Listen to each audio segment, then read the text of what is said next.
Thank you. My goal will be to talk on the local limit theorem problem, which is you have a group. Think of a hyperbolic group, but I will start with simple examples. You have a group, you start a random walk on the group, and you ask at time n, what is the precise probability that you return precisely to your starting point? Typically, this will happen with very small probability. For instance, in the free group, we have seen that the random walk was almost surely going to some point at infinity. So returning precisely to your starting point will be a rare event, but still, it's an interesting question from the probabilistic point of view, and sometimes you can answer this question. And it's interesting that the answer to this question is often related to the geometry of the group. And that's what I want to illustrate in these lectures. And it will also be the occasion to see several tools that can be handy in hyperbolic groups. And I will use something that were explained by Peter last week, but essentially my talk will be orthogonal. So if you were lost at the end of Peter's talk, don't worry, I will start over again, and hopefully you will not be lost straight away. And please ask questions. I don't care if I don't have the time to do what I wanted to do. I don't want to lose you. So really, please ask questions. That's important. Okay, so in the end, I want to talk about hyperbolic group, but I will start with the simplest example we can think of, and it's random walk on the square lattice ZD. And here the answer is very simple. So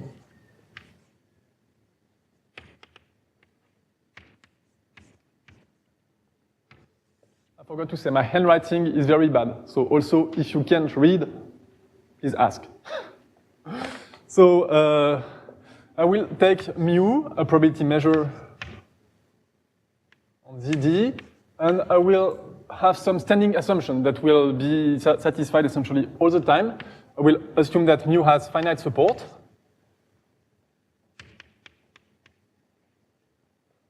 Okay, there are only finitely many points that have non-zero mass for mu. I will assume that it is admissible. Which means that okay, if mu was just the Dirac mass at the identity, then the random walk would just at the identity and would not see the geometry of the whole group ZD. So what you want is that the random walk can see the whole space ZD. So the points that can be reached by the random starting from the identity should be the whole group. And so in algebraic words, you require that the semigroup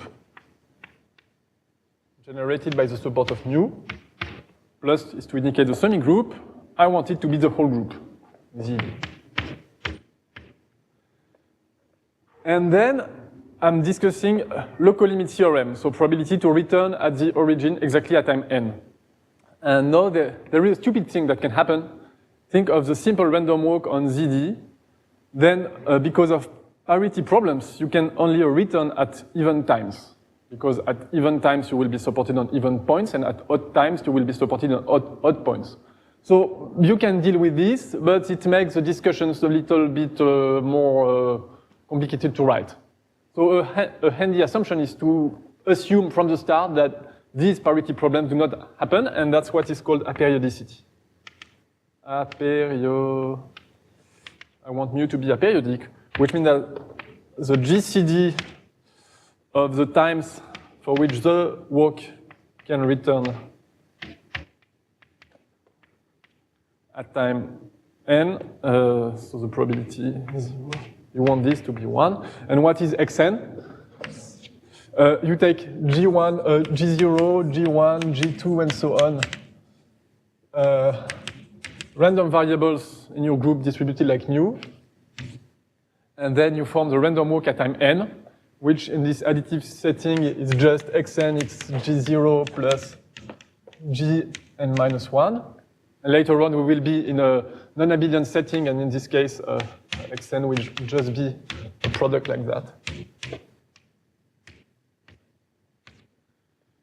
And so you're looking at the times where the random walk can return at the identity, and you want that there is no periodicity phenomenon in these return times. And aperiodicity is, for instance, okay if there is a non-zero probability to stay at the identity when you walk. If this is true, we say that this is a lazy random walk. And essentially, you can think of a lazy random walk if you want, or if you start from a walk which does not stay at the identity and has periodicity problem, you can say, okay, I build a new probability measure which stays at the identity with probability 1/2 and follows the initial measure with probability 1/2. And you get a new random walk which essentially has the same properties as the previous one, but is aperiodic. So these will be my standing assumptions, and since I don't want to write all the time finite support admissible and aperiodic, if a measure satisfies this, I will say that mu is good. That's the local terminology for these lectures. Yes?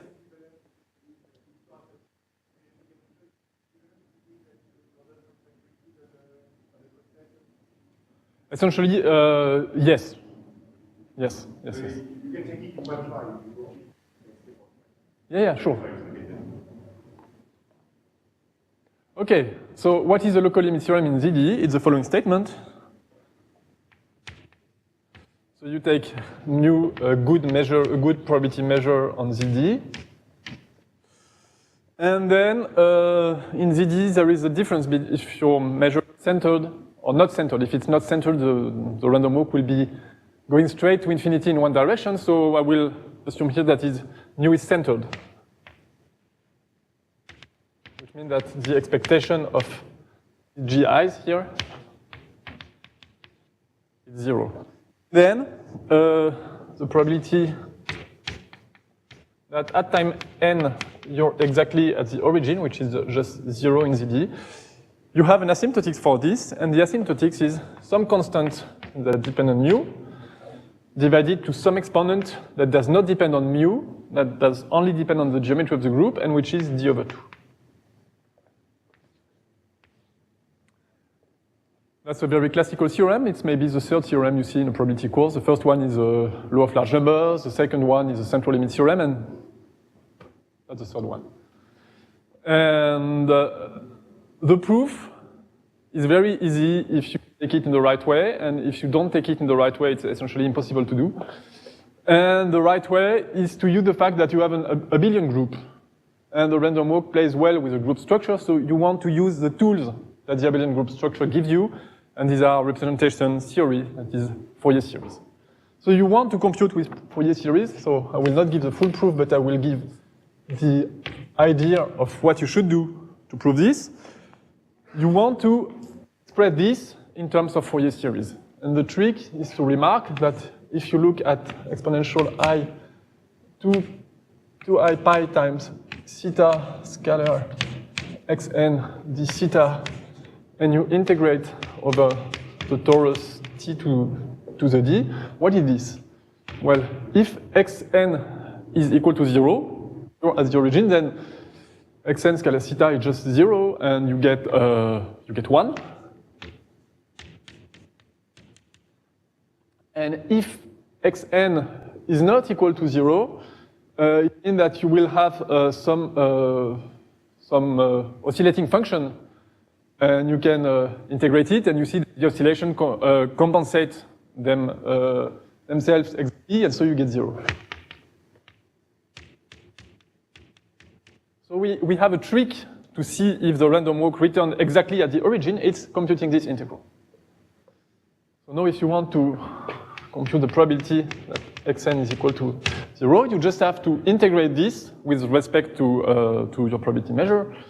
So it will be the expectation of this integral.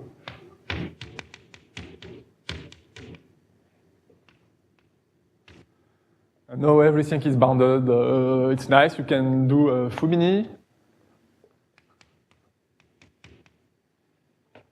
And then you have the expectation of e to I pi theta scalar xn d theta.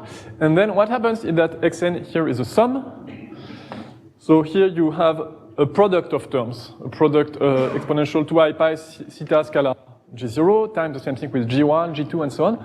And the random variables are independent. So the expectation of the product is the product of the expectations. And the product of the expectation, which are all the same, because my sequence is IID. So it's just like the integral of the torus of expectation of e2 I pi g0, say, to the power d. And, sorry, theta scalar g0. And this is just a function phi of theta. That only depends on theta. So your probability you want to understand, you wrote it as the integral of the torus of some function, n. Of some function, which is essentially explicit, to the power n. So the only dependency on n is here. And then you have an integral to compute. And this you can do. I mean, the dominating term here will come from the place where phi is maximal, which is theta equal to 0. And then you do a Taylor expansion of phi around 0. The first term will vanish because of this expectation 0. And the second term the variance will be non-zero, so you will get some square expansion, and you take the power n, you change variables in the integral, you go to the limit, and you get this.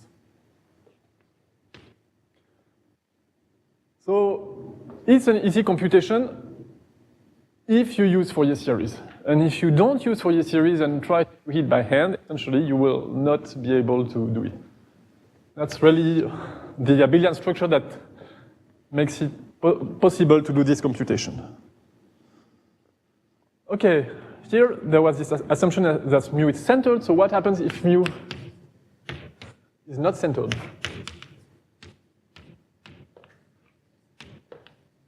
It still works. You still have a local limit theorem, except that so you will have some constant c of mu, which is positive. And you will also have a constant r of mu, which is larger than 1, such that the probability that xn is equal to 0, it's equivalent. So by equivalent, I mean that the ratio between the two sides tends to 1. It's really precise asymptotics. It's equivalent to this constant that depends on mu times r of mu to the power minus n divided by n to the power d over 2. What do you see here? The work is not centered. Think of z, then it goes to infinity straight away with extremely high probability. At time n, the distance of your walker to the origin is n times the size of the drift. So it's very unlikely to be back exactly at the origin. The probability is exponentially small. And that's why you see this r of mu to the minus n. So dominating behavior is exponentially small, but then you have a correction. And this correction here, you see it's a polynomial correction. And the exponent you see in the polynomial correction is the same as before. So you have several things that depend on the measure you're looking at. This constant mu, this r of mu. And then you have something universal that only depends on the geometry of the group, and which is this dimension. So you take your group, you start a random walk, and you ask a probabilistic question. What are the asymptotics of returning to the origin at time n? And the answer is geometric. It's the dimension of the group that plays a main role in this expansion. So it says that, well, the local limit behavior in ZD is detecting the dimension of the space. And that's the kind of thing we would like to see in more complicated groups.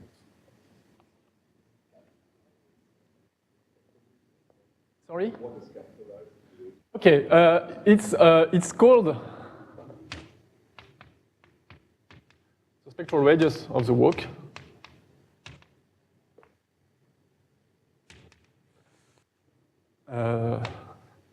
And I put quotation marks here because when you say spectral radius, you think spectral interpretation, operators, and so on. When you have a symmetric walk and you look at the Markov operator on L2, it's really the spectral radius of this operator. But when your measure is non-symmetric, it's not the spectral radius of this operator.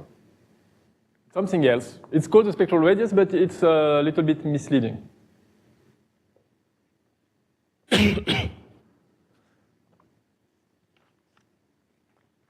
Okay, so these two are very simple theorems, and now I will give you a very complicated theorem by Bougerolles. First, here I forgot to say, what is the proof? The proof is exactly the same as before. You can compute with Fourier series. And just in the expansion, you will, since the work is not centered, you will get something else that pops out of the asymptotics. Okay, so what is this theorem I mentioned? By Bougeron, 91. So we go to a more complicated setting. G is now a semi-simple Lie group. If you don't like Lie groups, don't be afraid. It's the only time in this lecture they will show up. G is semi-simple Lie group, real semi-simple Lie group. And I will take a measure. And in this continuous setting, the good assumption is to assume that mu has compact support. And I will assume that it's nice. It's just like our measure. So it's not a sum of Dirac masses. It's really something that plays well with the continuous structure of the group. And then you want to ask the same local limit question, what is the probability to return at the origin? Except that this is not a good question, because since your measure is a continuous measure, returning exactly at the origin, we have probability 0. So the good question to ask is, fix some ball around the origin, and what is the probability to return at time n exactly to this ball? So take B, a compact neighborhood of the identity. And so if you have mu, you can take G0, G1, G2, you can do the multiplication, you have a random walk on your Lie group, and you can ask what is the probability at time n, the random walker xn is in this ball B. And this behaves like some constant. C, that depend on mu, that also depend on the ball B. If you take a larger ball, you have a larger probability to return. Then if your group is large, the walker should go to infinity. So you expect this probability to be exponentially small. So you will have some r of mu to the power minus n. And this r of mu, the spectral radius, again, depend on the measure. And then you have a polynomial correction. And to some power a. And what is important is that a does not depend on mu, it only depends on the geometry of the Lie group. No symmetry assumption. Like here, there were no symmetry assumption at all. Sorry? No, because okay, so I want mu to give a positive probability to the origin. I mean, well, I want mu to be admissible in my sense. Mu.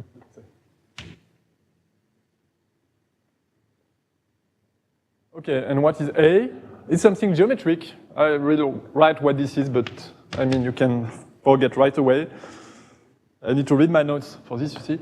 A is the rank, the real rank of G divided by 2 plus the number of positive indivisible roots. And you don't care at all what this means. What? Well, this is 1. And here, what you see, rank, it's a kind of dimension. Here you see the dimension of the group divided by 2.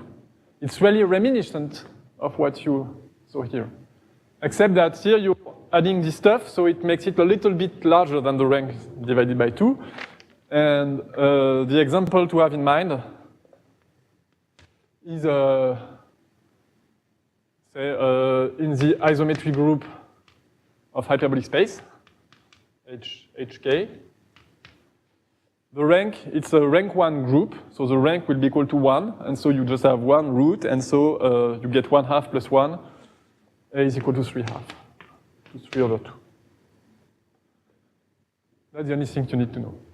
One remark is that it does not depend on the dimension of HK. It only depends on the rank. So what you get the local limit question will not detect if you're in H2 or in H3 or in H whatever. It will only detect the fact that this is a rank 1 group.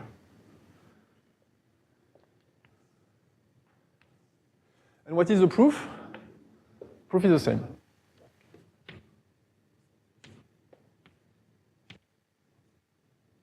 Well, with a lot of quotation marks. What I mean by this is that here you had a wonderful tool which made it possible to prove this, and it was Fourier series. And you want to play the same game here. And you can play the same game because unitary representations of semi-simple Lie groups are well understood. So you can use these representations to, well, to play the same game, except that it's much, much more complicated. But in the end, you get a precise asymptotic like that. And that's a wonderful theorem, except I don't like continuous groups, because they're too complicated. So you would like to have the same kind of statements in discrete groups. And what are the natural candidates if you want to replace a semi-simple Lie group by a discrete group? You take a lattice in the Lie group, and you expect that many geometric properties of the Lie group will be shared by the lattice. So what you expect is that the same as the theorem of Bougerolles holds in lattice of such a Lie group.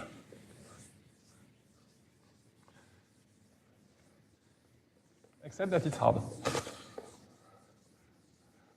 So it's not a theorem, it's a conjecture. That you take G as before, and you take gamma, a lattice in G.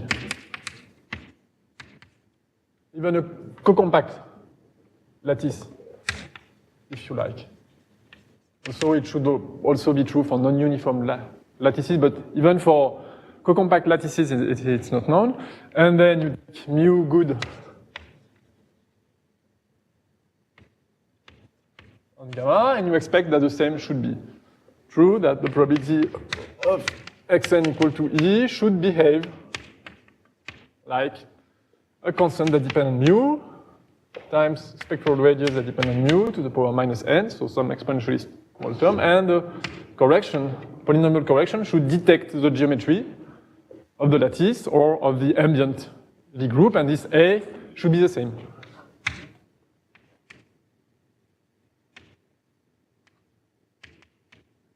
Should be the same as in Bougerolles.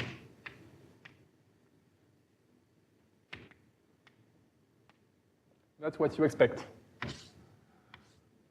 And then you can try to take the proof of Bougerolles and push it in this world, and then you run really quickly into trouble. The problem is that discrete groups tend to have a lot more representations than continuous group. So many representations that essentially it's impossible to prove anything using representation theory for this kind of discrete groups. So we're stuck, and we really don't have no clue about this conjecture, at least in higher rank. And in my lectures, I will explain to you how this is true in rank.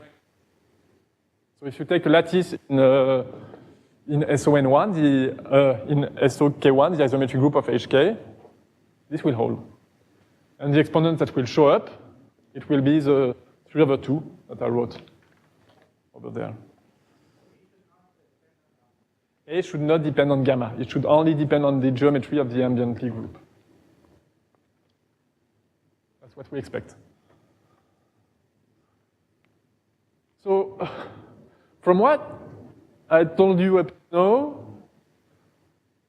I try to convince you that local limit theorem tells you something about the geometry of the group, and in particular, there is some polynomial correction that seems to be universal in interesting examples. And I want to warn you that it's not always the case. So just for your culture, I want to mention a beautiful example by Cartwright. I tell you that you should be careful, and that dependent. It does not always depend just on the geometry of the group. So for the culture, there is this theorem by Cartwright in 88.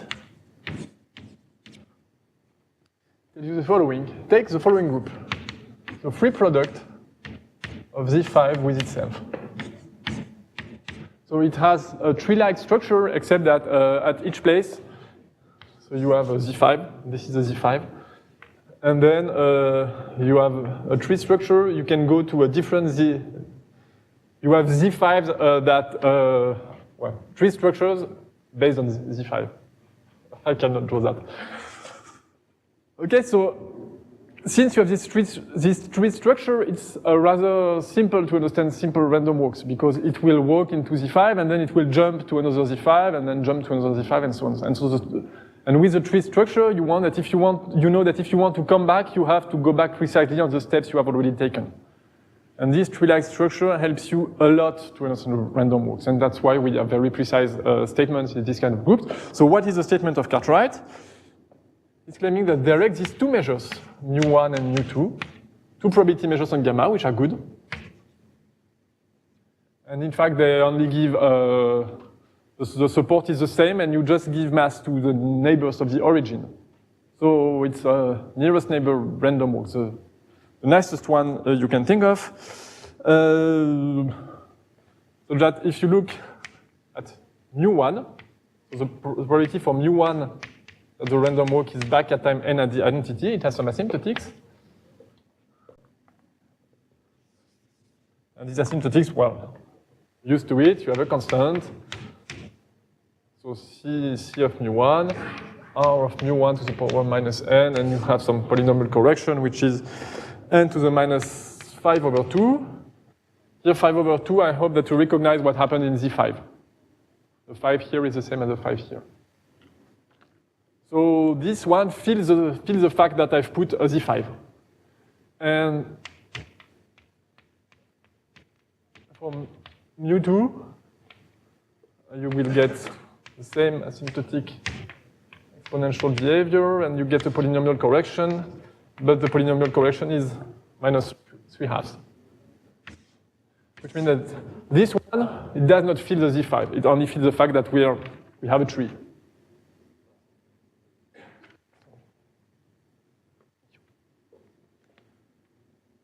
So here you see you have both structures in the group. You have the Z5 and you have the tree structure. And this one, the measure is more sensitive to the Z5 structure, and the second one is more sensitive to the tree structure. So in this group, the exponent is not universal. It does depend on the measure. But there is no rigidity at all in this group. It's a little bit an artificial example. Lattices in Lie groups, they are genuine nice examples, and that's why you expect a nicer behavior. Yes, that's what I will try to explain. What about if G has higher rank than gamma has 2 ranks? Not known at all. You really need, well, the proofs are based on hyperbolic, or Gromov hyperbolic G.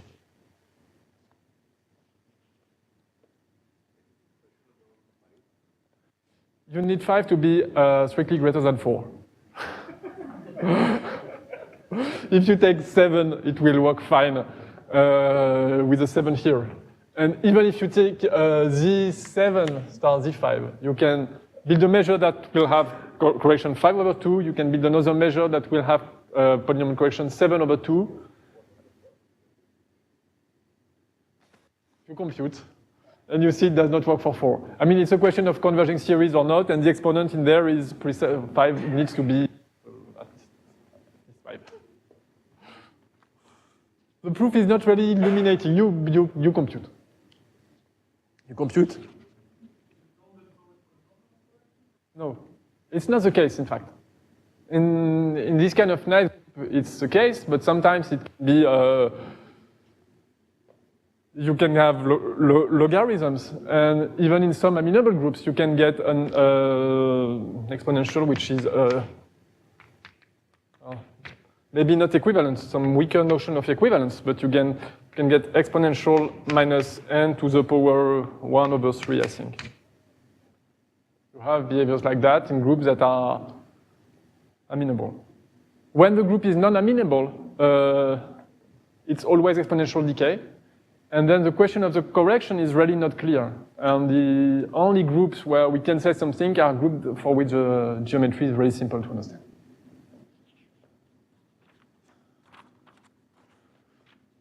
Okay, so my goal is to discuss what happens for hyperbolic groups. And just to get some intuition, I will start with the simplest example we can do in this world.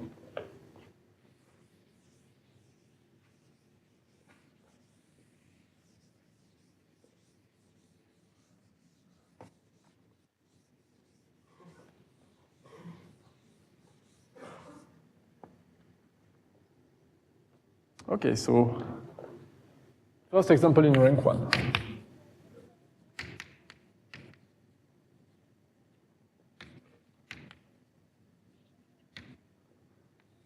And this example we have already seen several times. I will take gamma to be, say, the free group on two generators. Well, 2 or d, that's not important. And then I will look at the nearest, the simple random walk.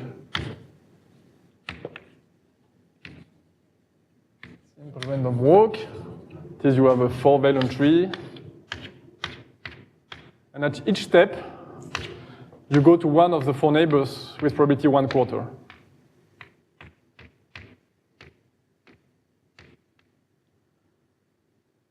And if you remember Vadim's lattice, is there a Vadim's lattice somewhere? No. If you remember Vadim's lecture of yesterday, he explained to you that on this, for this precise random walk, the distance to the origin is very easy to understand. Because if you say at this point, at the next step, either you go back towards the origin, so the distance by 1 with probability 1/4, or you go further away and it increases by 1 with probability 3/4. So the distance from xn to the origin in this walk on the tree, it behaves like a random walk on the natural integers, where at each point you have probability 3/4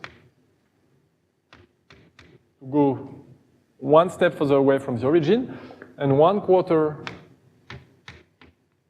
to go 1 step back towards the origin. And that's the same at every place.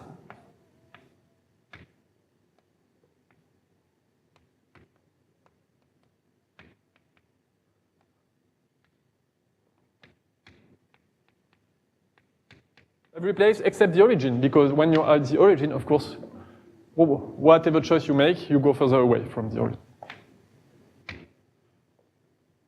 So you reduce your question about this random walk, say that yn is this Markov chain, and so the probability that xn is equal to the identity exactly at time n is the same thing as the probability that this Markov chain is equal to 0 at time n. This, okay, it's not really a homogeneous random walk on Z because we have this problem at 0, it's a reflected Markov chain.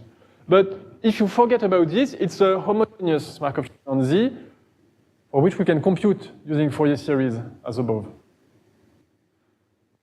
Except, of course, it's a reflected random walk, so it changes the behavior, but there are combinatorial tools to handle this. And so essentially, in this example, you can compute everything. And what you get in the end is that you have a drift towards the right, so it will be exponentially small, the probability to be at the origin. So you have a constant that you can compute times some spectral radius that you can compute again. And the correction, it's not just like in Z because of the reflected random walk. Okay. You do the combinatorics, you see what comes out of it, and it's n to the 3/2. And that's what you expect with Bougereau. For some people in probability theory who know very well random walks on Z or N, this is the explanation of the 3/2 in Bougerol's theorem. I don't really see it that way. I think Bougerol's theorem is the explanation for the 3/2 in this example. You go in the direction you prefer, but Okay, so at least in this simple example, you can check that the conjecture over here is true for this very specific random walk. And here we really, so we use Fourier series at a point in the proof, which means that we use the fact that the walk was isotropic. It had same probability to go in every direction, and that helps a lot. So now the second example would be just to remove the fact that you go with probability 1/4 to each of the neighbors.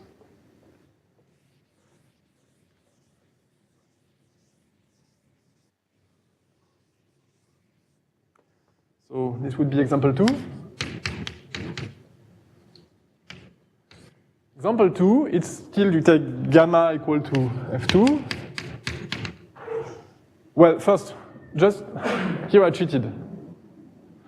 I cheated because this walk is not aperiodic. Of course, you can only return to the origin at even times. So this is true if n is even. If n is odd, the probability to return to the origin is 0. And I ignore this, and I will ignore it again and again in all the talks. So B1.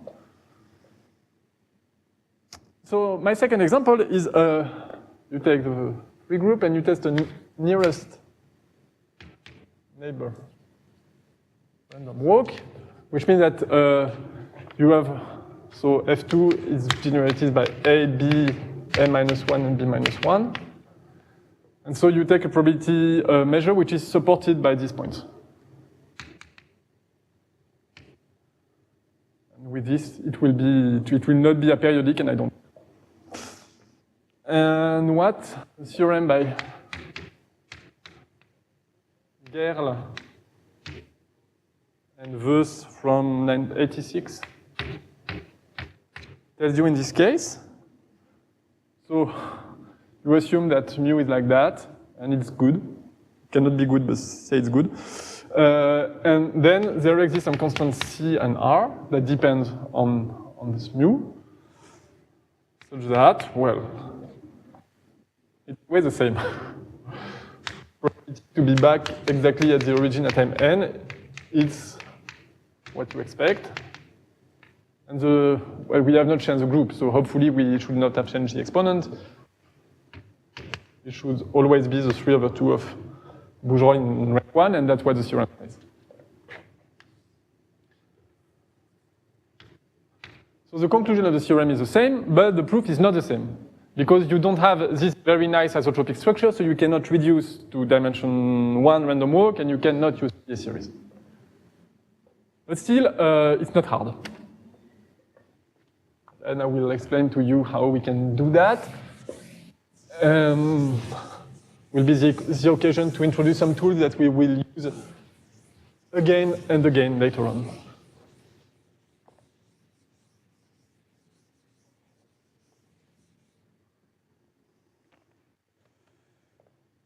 So let me call the sequence Pn. You have a sequence Pn.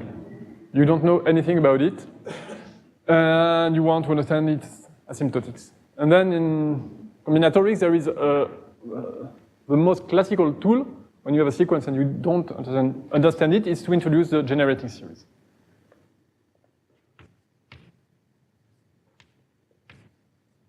The generating series is just the sum of Pn z to z, for n from 0 to infinity.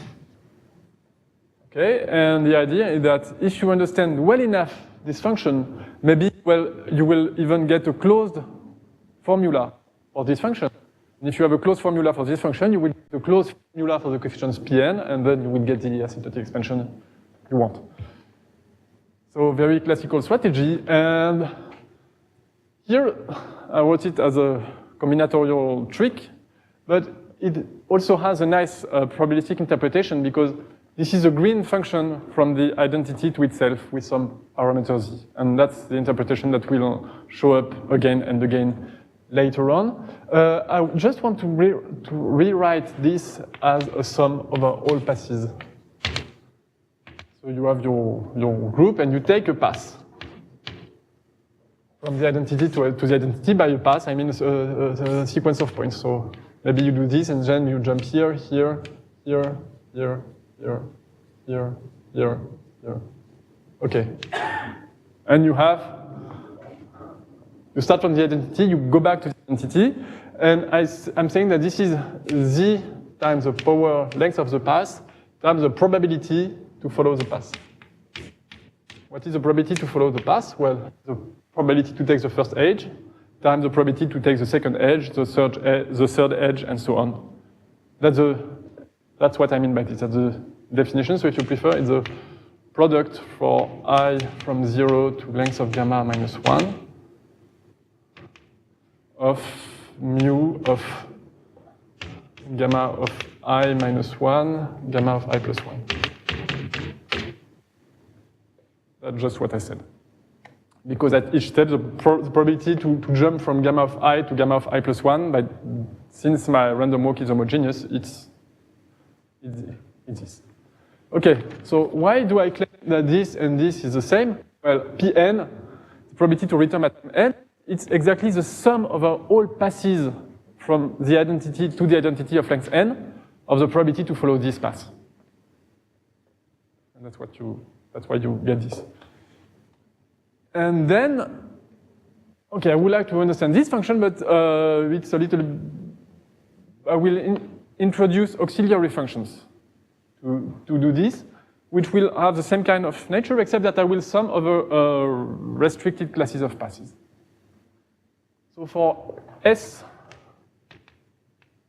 in my generating set, I define a new function, fs of z. Z is my parameter, and S is the indexing point in the generating set.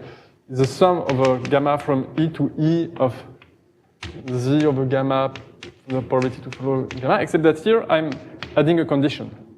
And the condition is that the path is like that. You start from the identity, and then S is one of the neighbors of the identity. S is my generating set here. I want my path to start from the identity, to jump to S, and then to do whatever it wants in this subtree, and then to return to S, to the identity at the last step. Okay, so you go upstairs, you stay in the subtree as long as you want, and just at the last step, you come back.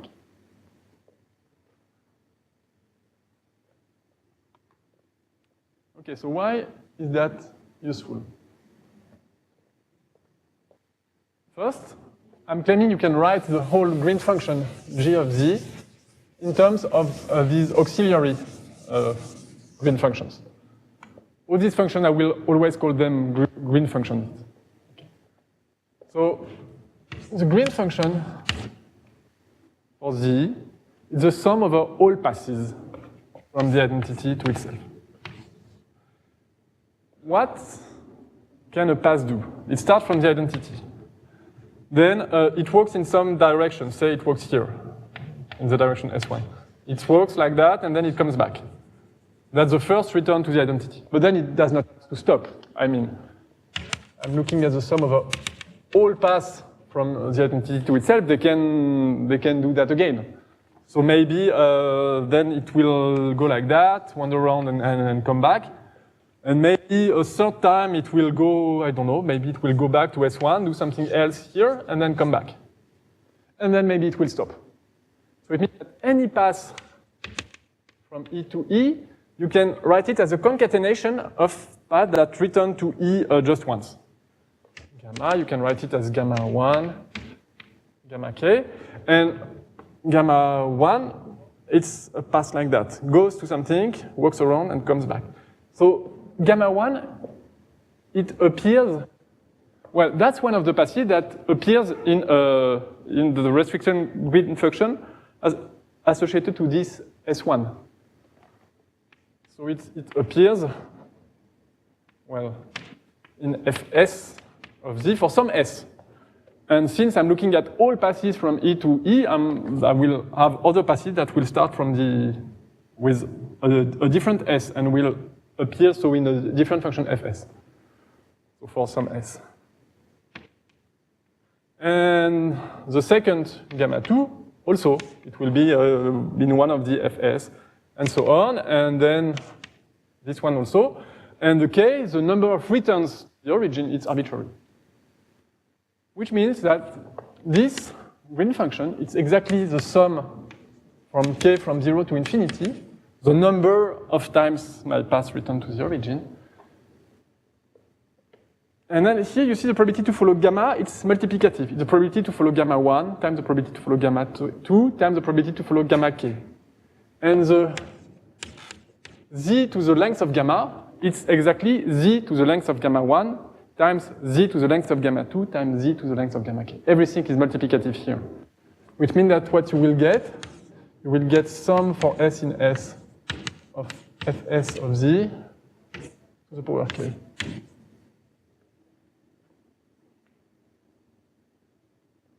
And so you have a formula for G in terms of the fs. It's 1 over 1 minus sum of the fs of z. Yes? Highlight the difference between the formulas for fs. Okay, the formula for fs is that I restrict the set of paths on which I'm summing. I'm only summing on paths that start from the identity, for which the first step is you go to S. Then you walk in the subtree based at S, and at the last step, you return to E. Yes. Sorry? It's okay. Gamma, it's in some set of passes that maybe I call them P sub S. And here, what I'm saying is that any path, it can be decomposed as a path in the union of S, concatenated k times.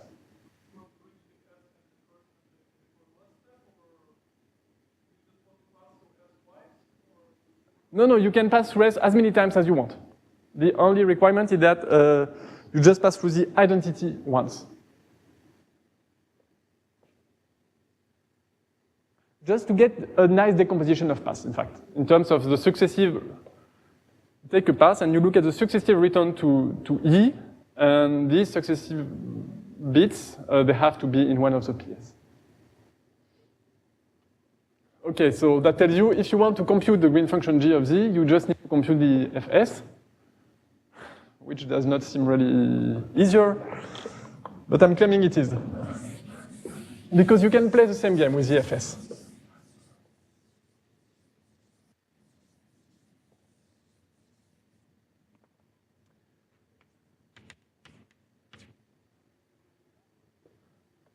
You want to start from the identity, go to S. And then walk around in your subtree. You can do exactly the same as what I did here. If you walk in your subtree, you will have a first excursion and then a return to S, and then a second excursion and a return to S, a third excursion and a return to S. And each of these excursions, how do they look like? You start with a letter which is not S minus 1. Because in Fs, you just want to return to the identity as the last step. So you start with S prime, which is different from S minus 1. You do this excursion, which when you add them up, it will correspond to F S prime. And then since you can do these excursions, well, the number k of this excursion away from S is arbitrary, just like the k here. What I'm claiming is that when you have a path gamma in PS, the first step is you follow S. And then, since in one step, it will give you a contribution Z. And then you have the last step. It will also give you a contribution, follow this edge with a weight Z. And in between, you will have excursions. Sum for k from 0 to infinity. And the excursions, it will be the sum over all S prime different from S minus 1 of S prime of Z to the power k. computation as before, except that since you do not want to return to the identity, you do not sum over all S, you have to exclude S minus 1. Which is, so here you have a nice expression, Z2, P of S minus 1, divided by 1 minus sum for S prime different from S minus 1 of F S prime of Z. Okay, that's some equation.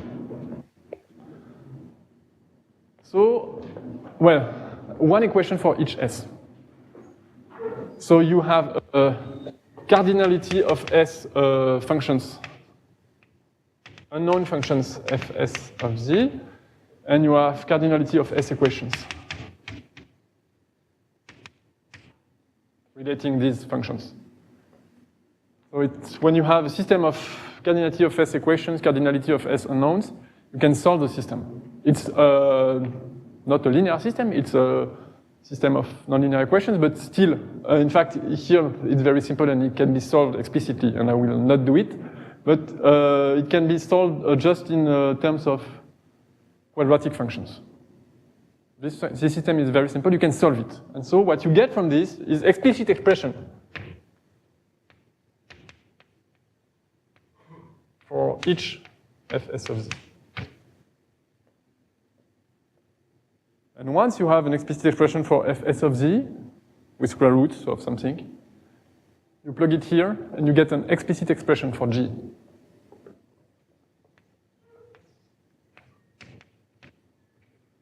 G of Z is some square root of whatever. You can write it down, I won't do it because it's not really exciting, I think. Still, you can do it and then you know everything. Because you can expand the series, you have explicit expression for the coefficients. It's some kind of a miracle that in the free group, for nearest neighbor random walk, the tree structure is so simple that it makes it possible to compute everything like I just did. And then you get expressions for the PNs. From this you can get the asymptotics, but you can even get much more. And so that's the end of the proof.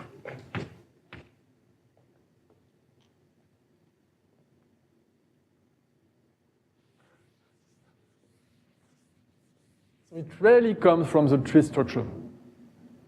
You see here, that's the game we played in the proof. We said, okay, we're stuck in the tree, and while we're in this tree, we know that we will not return to the identity by a different side. And that's what makes it possible to write down equations.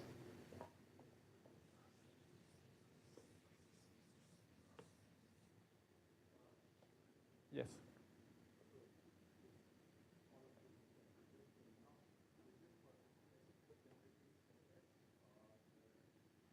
Yes, I'm coming to it right now. That's an excellent question.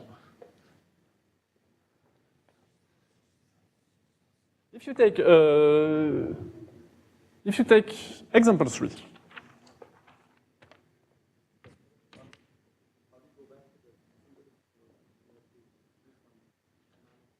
Yes, well, once you have an expression, say that you know that G of Z, okay, I will write down something which is not true.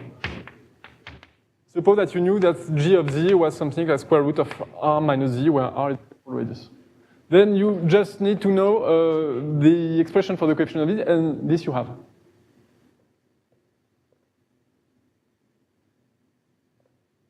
Example 3, still in the free group, but we will relax the assumption. We will not assume anymore that it's a nearest neighbor random walk. We will just assume that it has finite support. And then you have a theorem by Lally, 93. So mu is good on the free group, F2 or FD. It doesn't make any difference. And then, well, again, the same asymptotics.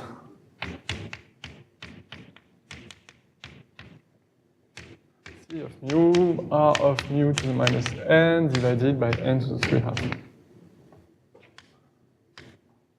What you expect, again, except that the proof becomes more complicated.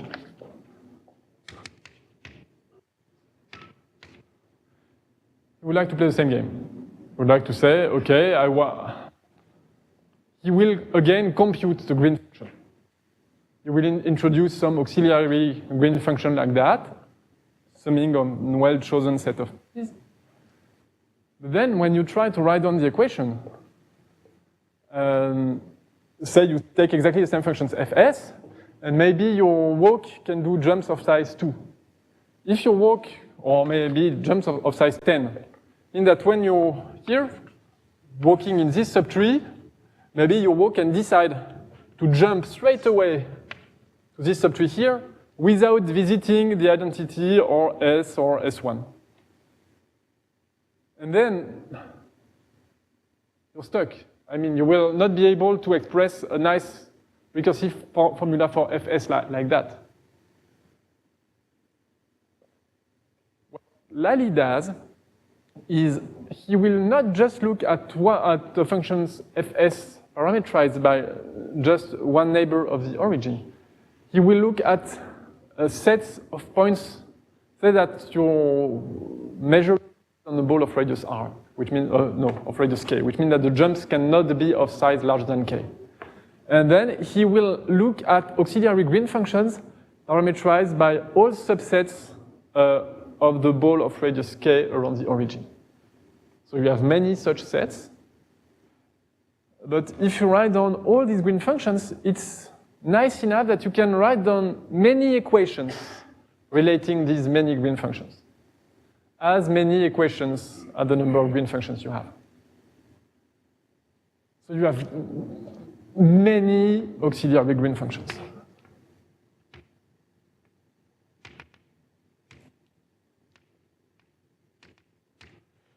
And still you have a system of algebraic equations for all these auxiliary green functions, and you know that by algebraic elimination you can solve the system. Except that the system is so complicated that you will not solve it by hand. I mean, the complexity of the system will really depend on the size of the ball. And the degree of the equations will depend on the size of the ball. So in the end, what you get from this is that the green function g is algebraic.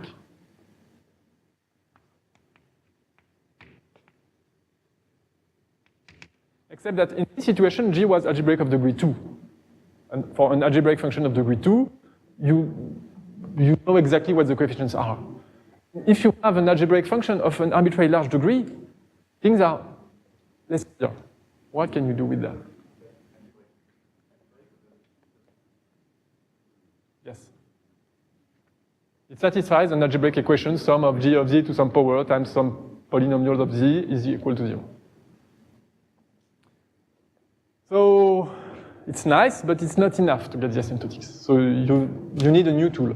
And the idea is to say, okay, I have this algebraic function, I cannot write it down, so I cannot write down the formula for the coefficients. It's too complicated.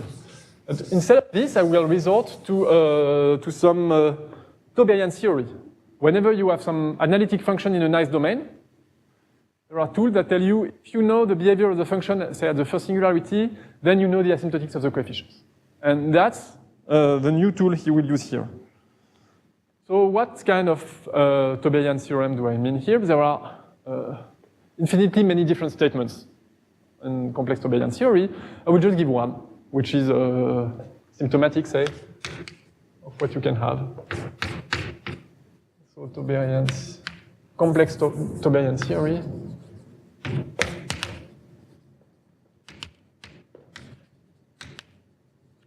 And this one,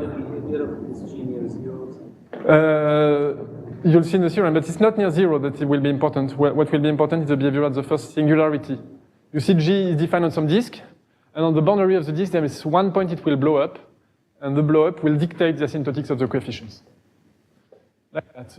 Many statements, I think this one is due to Flageolet. Says the following. So you have G of Z. So it's a general theorem. It does not have to be in the setting of random walk. It's an analytic function where, say, all the PNs are non-negative. I'm not sure it's important for our theorem. So it's a power series, and assume that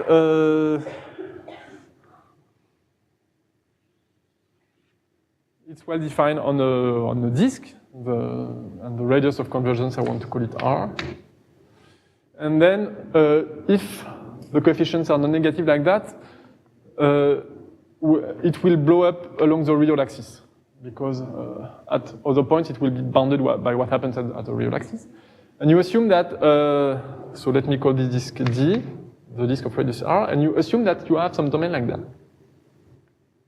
Here I have a positive angle, and then a domain like that, that contains a neighborhood of your original disk.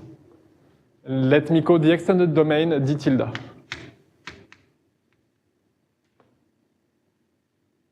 So away from this point, which is just the point R, away from this point, it's a neighborhood of the disk, and at this point you just want to have a positive angle that you control. And you assume that G extends analytically to D. To D tilde. Analytically to the larger domain. And that in the larger domain you have asymptotics at this point. And G of Z behaves like the square root of R minus Z when Z tends to R in the domain. So you need this estimate to hold when you come to R inside the disk, but also when you come to Z from the exterior. Okay, and the conclusion. And the conclusion is that the coefficients Pn of your function, like some constant C prime that depends on C. Maybe you have some gamma function of 1/2 or 3/2 or something like that, divided n to the 3/2. Okay, I stated this in the very precise form we will need, where in the end you get the coefficient n over 3/2. But in fact, it holds for any power like this, or even logarithm, or, well, prescribed singularity here will give you precise asymptotics for the coefficients. In fact, the theorem tells you that the asymptotics of the coefficient of your function will be the same as the asymptotics of the coefficient for the model function you have in the asymptotics. So that's what Lally will use. So to do this, you need to extend your function, and you need to get a behavioral singularity.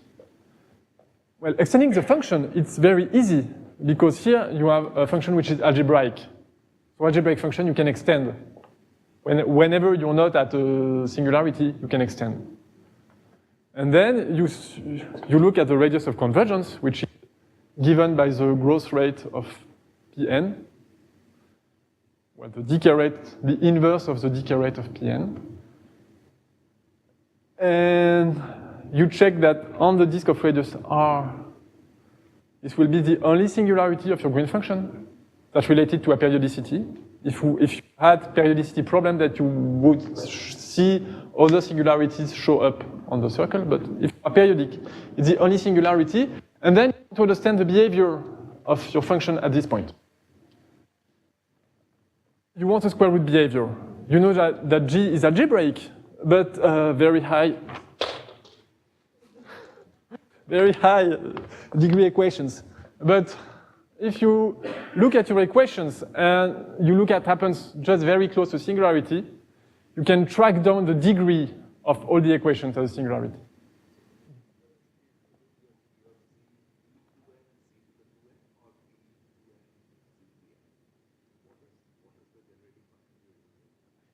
I'm assuming that it's aperiodic.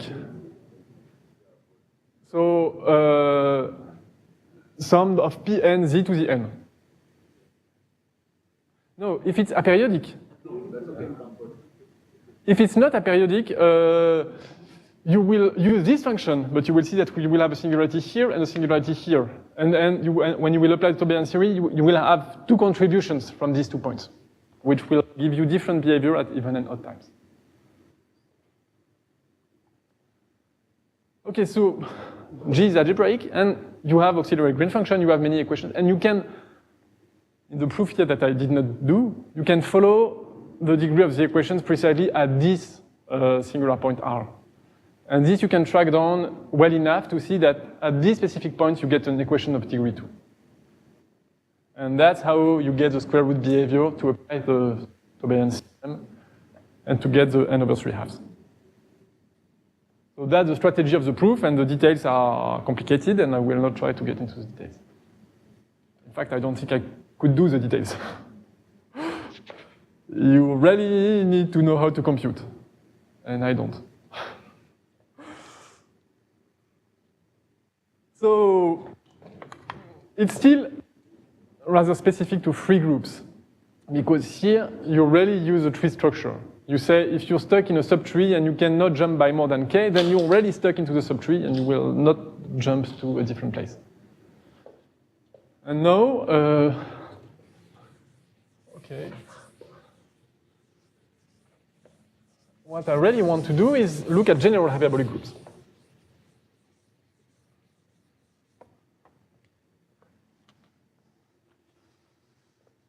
And so the theorem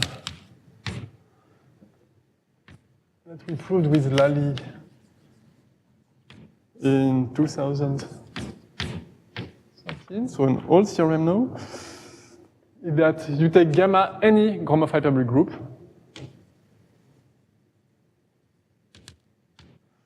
and you take mu a good measure, finite support, admissible, aperiodic, and I'm also assuming that it's a symmetric measure. Then I claim that there exists C and R that depend on mu, such that the probability to return to the origin exactly at time n behave like, well, just the usual, what you expect, and the same exponent 3 over 2. So that seems really related to hyperbolicity, and not just tree structure. It's something more robust than just trees. So that's the theorem. Two comments. The first one is that the intuition is that hyperbolic groups are just like trees, except that they're a little bit more complicated. But if you start to play the proof of Lally, you run into trouble because, for instance, gamma could be a surface group. The fundamental group of a surface of genus 2. It's a hyperbolic group.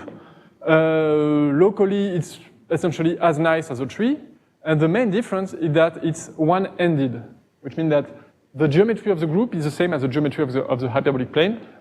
If you're in the group and you started walking like that, and you're here, then there are trajectories of the random walk that will go around like that, and that will bring you to a very different place without going ever close to the identity. So this breaks all the algebraicity arguments. Whatever the size of the ball, it can go around and come back from the other side. So there is no reason to expect in this setting that G is an algebraic function.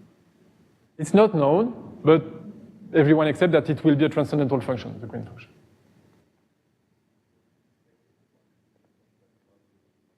Yes, that's what you expect.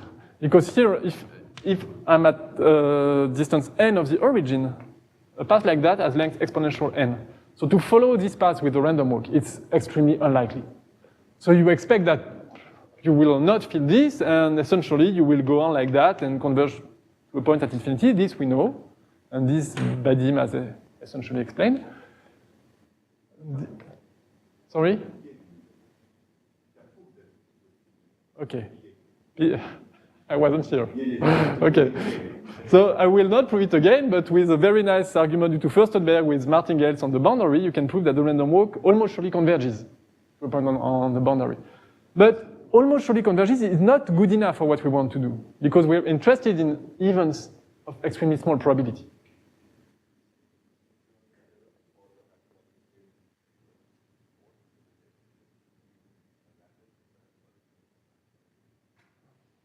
The proofs are not related. You cannot go from one to the other one, except you get the same exponent in the end. But well, the measures are not the same, because in Bougerolles, you need to have a measure which is absolutely continuous with respect to R measure. And here the measure is a sum of Dirac masses. So you cannot really relate well, they don't live in the same world. So just knowing that you converge to infinity is not enough because we are looking at events with extremely small probability. So you cannot use algebraicity, you cannot really use convergence to infinity, so we will need to devise some new tricks to prove these kind of theorems, and that's what I will try to tell you in the next few lectures. Just one thing. Here, I'm assuming that the measure is symmetric. The first time in this talk that you see a symmetry assumption. In all the other theorems, there was no symmetry. So it's extremely likely that we need this. Except that we don't know how to prove it. We really need the symmetry at two important places. And I tried very hard to get rid of this symmetry assumption. And finally, I'm able to do it when gamma is a surface group by using the specific geometry of surface group, but really I don't know how to do it in general hyperbolic groups. And I guess maybe in the first lecture I will have a little bit talk about the specific case of surface groups, but maybe not. And okay, so you cannot use algebraicity arguments. So you see in this proof several things will. The extension to a neighborhood will break because here the extension was really given to you by the algebraicity. So I just have a few minutes left. That means that I have 5 minutes left. Okay. Okay, so what can I do in 5 minutes? Okay, maybe just tell you that this is not the end of the story because hyperbolic groups are simple.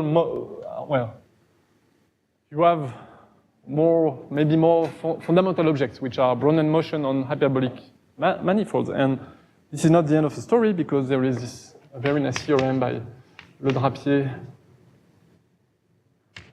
and Seoni Lim, it was maybe in 2016 or 17, I don't really know.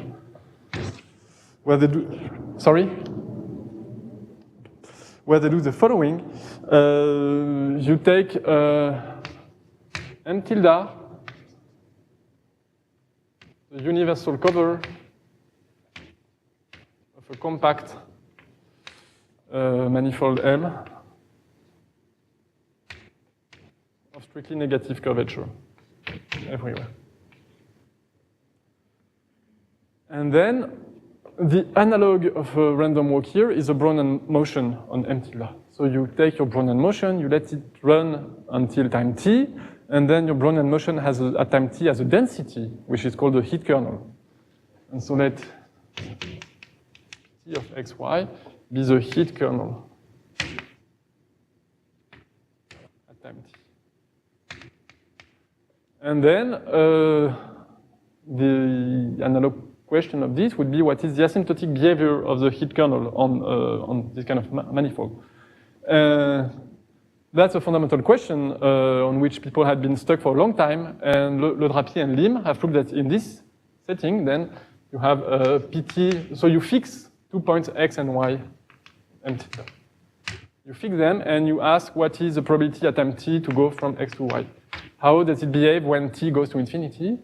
And they prove that it behaves like, well, as always, you have a constant that will depend on your manifold, and then you will have some exponentially decaying term, and here it's easy to interpret. It's given by the first eigenvalue of the Laplacian. So you have an exponential decay. This has been known for ages. It has been known for ages that if you take the log of pt, you divide by t, you tend to minus lambda 0. And what was not known was the exact asymptotics, and of course what you expect is that you get to the 3 halves. I mean, we're again in negative curvature, so if you expect that you have some universal behavior, it should also show up here. And that's what they proved. And what I like is that often people in geometry and Laplacian, they know how to do everything. And then we try to adapt their arguments to the discrete setting. And here it's the opposite. Because really, the proof is really easier in the discrete setting. So we first divide this proof in the discrete setting, and then it was adapted to the much more complicated setting of Brownian motion. So here there are some ideas of our proof and a lot of new ideas to be able to handle the Brownian motion in continuous time and on continuous space. Still, I was really happy to have some contribution to real geometry and not just to discrete groups. Thank you very much.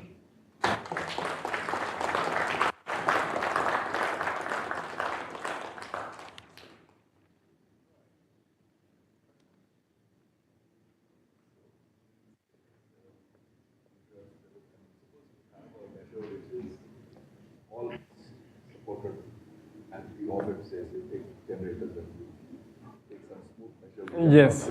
The direct. Do you get something that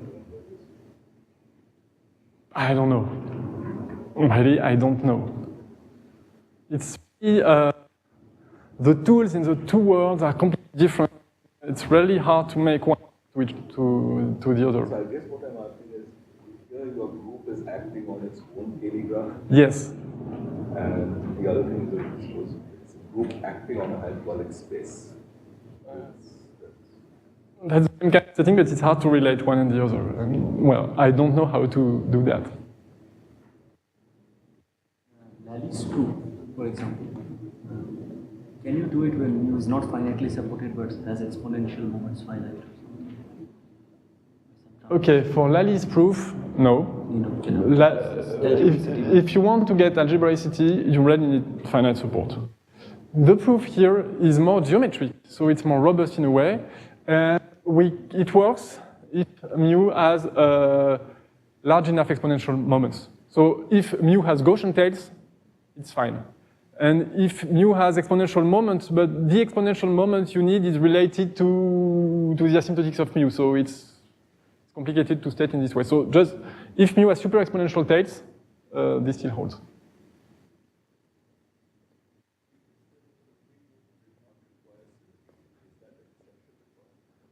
I'm sure it should not be. I'm sure it should be possible to remove it. I'm able to remove it in planar groups. So this proof in free groups will work without the symmetry assumption. In surface group, I can remove the symmetry assumption. And say in a co-compact lattice in H3, I don't know how to do. And I tried very hard. So if you have an idea, please help me.